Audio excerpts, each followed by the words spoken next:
Bonjour chers élèves, me voilà de retour avec vous pour une nouvelle vidéo et une nouvelle leçon s'inscrivant dans le cadre de l'activité de l'expression écrite. J'ai jugé utile de consacrer cette séance à vous entraîner à l'écriture de l'introduction d'un texte argumentatif tout en respectant bien évidemment une certaine méthodologie. Alors, pour savoir comment rédiger l'introduction, restez attentifs jusqu'à la fin du cours. Commençons tout d'abord par une petite définition concernant l'introduction. Alors, tout texte argumentatif doit débuter avec une introduction.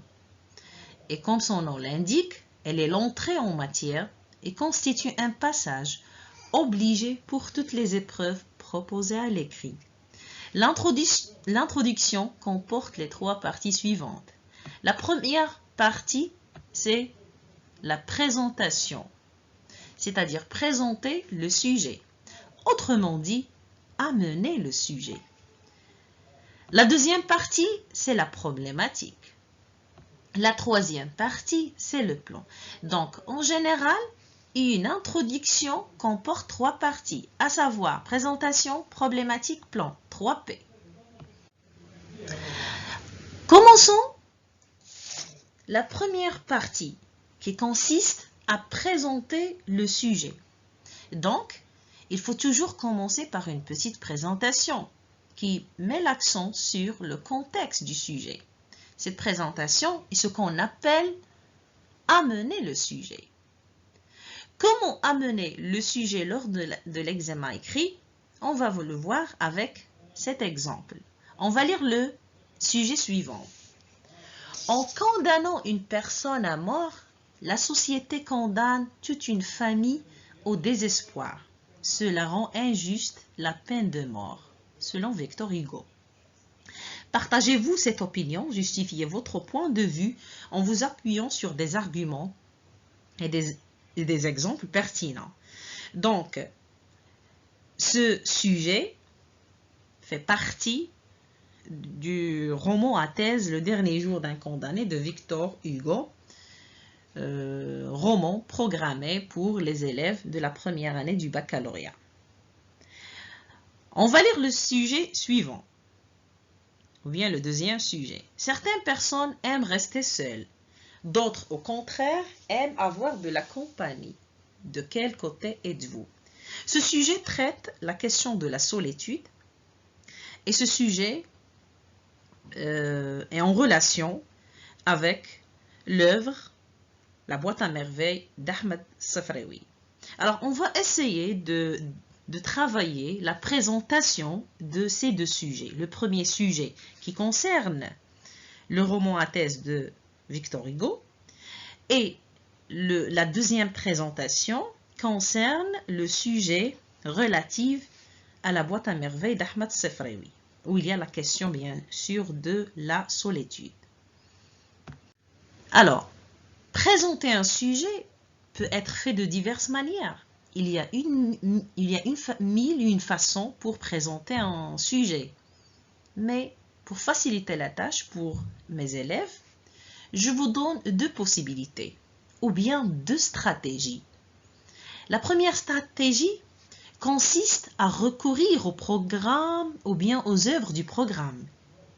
La deuxième possibilité consiste à opter pour une définition du thème. Et tout cela en relation avec la première partie de l'introduction, c'est-à-dire la présentation. On travaille maintenant juste la présentation. Alors, on va lire cette présentation concernant le premier sujet. Dans Le dernier jour d'un condamné, Victor Hugo décrit les derniers moments d'un condamné à mort. Cet écrivain de renom est parmi ceux qui ont cherché à abolir la peine de mort. À votre avis, cette présentation est en relation avec la première possibilité ou bien avec la deuxième? Bien sûr, c'est la première, c'est-à-dire le recours aux œuvres. Donc ici, j'ai fait la présentation du sujet en mettant l'accent sur les œuvres du programme.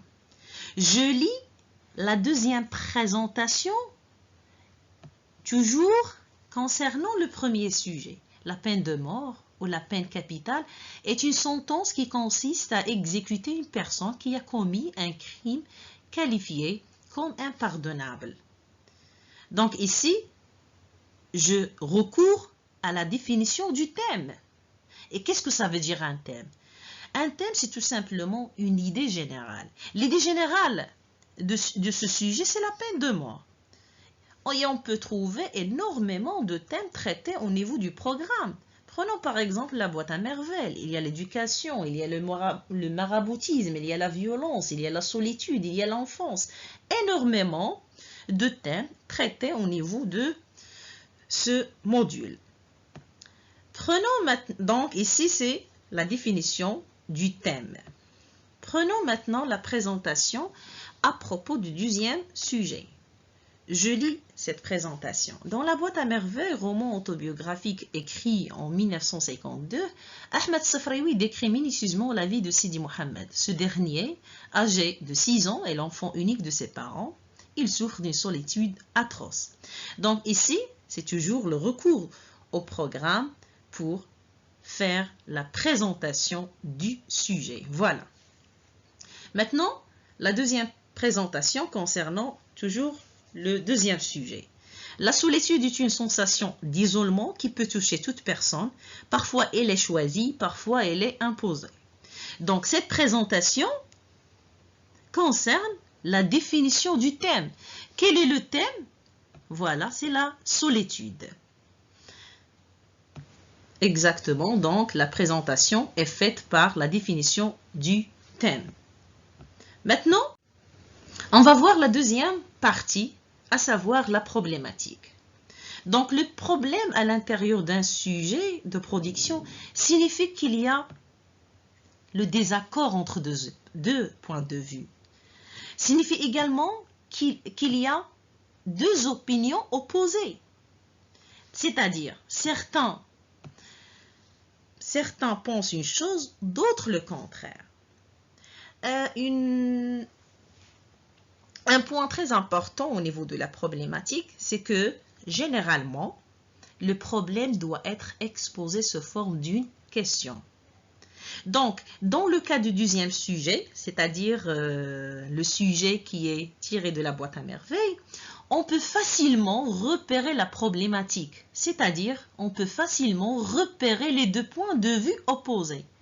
Oui, il y a deux points de vue opposés, à savoir, il y a certains qui aiment rester seuls, c'est-à-dire des gens qui ont opté pour la solitude, mais il y a d'autres personnes qui aiment avoir de la compagnie. Donc ici, il y a deux opinions opposées, donc c'est une problématique ici. Donc, je vous donne maintenant quelques expressions pour introduire une problématique, parce que je viens de dire que souvent, la problématique est exposée sous forme d'une question. Voilà quelques questions.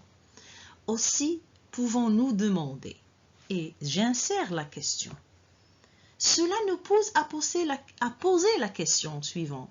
Et j'introduis également la question. La question qui hante notre esprit est la suivante. Et je cherche la question convenable. Peut-on dire que?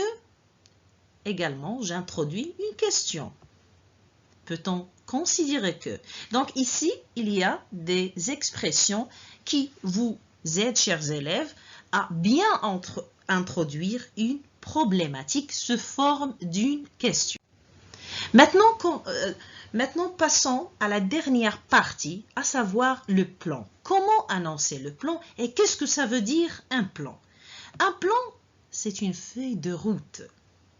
Un plan nous permet de dessiner le déroulement du développement. Parce que comme vous le savez, juste après l'introduction, il y a un développement.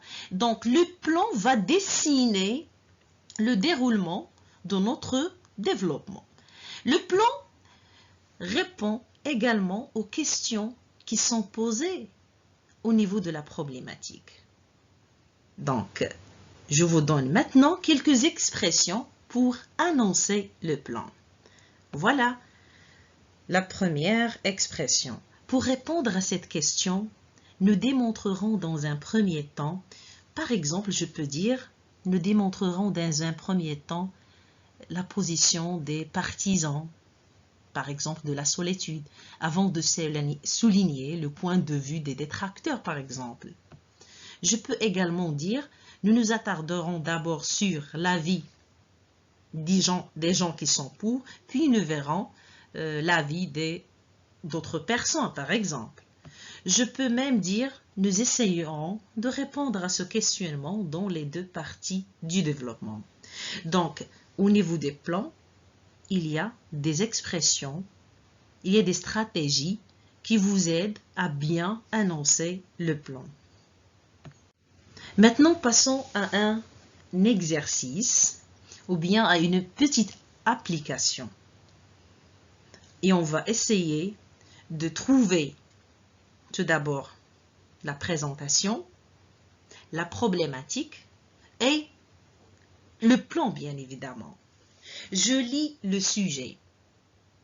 Au Maroc, certaines personnes sont contre le travail de la femme. D'autres, par contre, sont pour ce mariage. De quel côté vous rangez-vous? Donc, j'ai écrit une introduction.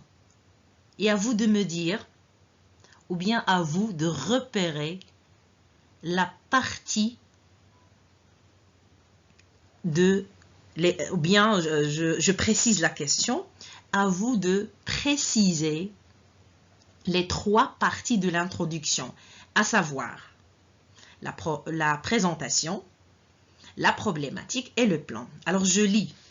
Nul ne peut nier que la question du travail de la femme a fait couler dans le contexte marocain beaucoup d'encre. L'accès de la femme au monde du travail est devenu aujourd'hui une question d'actualité. À ce propos, les opinions divergent. Certaines personnes considèrent que le sexe féminin a le droit de travailler. Les autres s'y posent avec véhémence. Un tel sujet nous pousse à demander si la femme a le droit d'exercer un métier. Pour répondre à cette question, nous démontrerons dans un premier temps les arguments avancés par les partisans avant de souligner le point de vue des détracteurs. Donc, je pense que le travail est très facile. Ici, cette introduction contient les trois parties. Si je vous demande la partie dont le remplissage est en jaune, tout simplement, vous allez me dire que c'est la présentation. La partie dont le remplissage est en bleu, c'est la problématique. Mais pourquoi c'est une problématique? Tout d'abord, on dit que le problème au niveau d'un sujet signifie qu'il y a deux opinions opposées. C'est clair au niveau de cette introduction. Il y a deux opinions. Il y a des gens qui sont pour le travail de la femme. Il y a d'autres personnes qui sont contre le travail de la femme. Donc, une problématique. Un autre point qui est très important, à savoir que la problématique se termine par une question. Dans notre cas, la question est la suivante. Un tel sujet nous pousse à demander si la femme a le droit d'exercer un métier. Et bien évidemment, la dernière partie concerne le plan. On a annoncé le plan, c'est-à-dire on a montré le déroulement du développement. C'est-à-dire, dans le développement, on va consacrer un paragraphe pour les partisans du travail de la femme et on va consacrer une partie pour les détracteurs. Ainsi se termine notre cours d'aujourd'hui et je vous dis tout simplement, pour récapituler, c'est que l'introduction est très importante puisqu'elle est la première impression que vous donnez à votre correcteur. Donc, dans ce sens, l'introduction doit être bien soignée, doit être claire, doit être concise, tout en mentionnant bien évidemment les trois parties, à savoir la présentation, la problématique et le plan. Merci infiniment pour votre attention.